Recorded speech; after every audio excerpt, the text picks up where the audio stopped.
Առաջին պատվիրանն է. լսիր Իսրայել քո Տեր Աստվածը մեկ Տեր է։ Այս խոսքերը իմանում է մի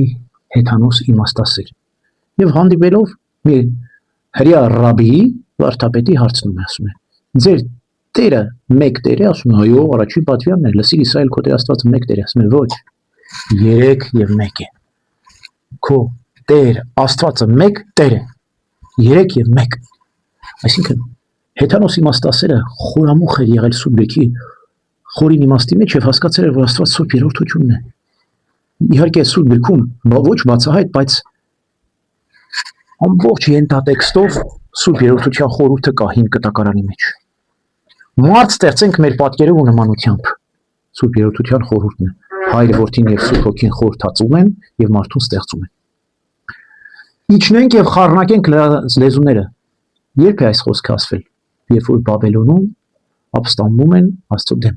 Կրկին Սուրբ Երրորդությունն է, Հայրը, Որդին եւ Սուրբ Հոգին։ Աբրահամին 3 հոգի երևաց։ Աստծո Հոգին սրճում էր ջրերի վրա։ Այսպես բազմաթիվ օրինակներ կան, որ Սուրբ Երրորդության խորհուրդը հնում հայտնի էր, բայց միայն Քրիստոսի օրոք բացահայտ եղավ։ Սկզբում թաքնված կար խորհուրդը Սուրբ Երրորդության, իսկ Քրիստոսի օրոք բացահայտ երևաց։ Երբ երևաց, օրինակ մկրտության ժամանակ։ Հայրը վկայեց դա իր սիրելի որդին, որդին մկրտվեց ջրի մեջ, Սուրբ Հոգին աղավնու տեսքով իջավ։ Օրինակ պայծառակերպության ժամանակ։ Հայրը վկայեց դա իմ սիրելի որդին, որ ունի ամբողջ բարեհաճությունը, որդին պայծառակերպվեց, Սուրբ Հոգին ամպի տեսքով այս անգամ իջավ։ Եվ վերջո, երբ որ Քրիստոս երկինք էր համբարձվում, արդեն բացահայտ հրահանգ տվեց առաքյալներին. գնացեք մկրտեցեք բոլորին, Հոր, Որդու եւ Սուրբ Հոգու անունով։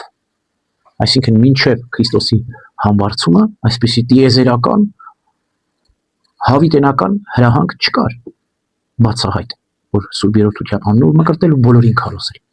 Ուրեմն Քրիստոսով Սուրբ Երրորդության խորհուրդը ամբողջացավ, հաստատվեց։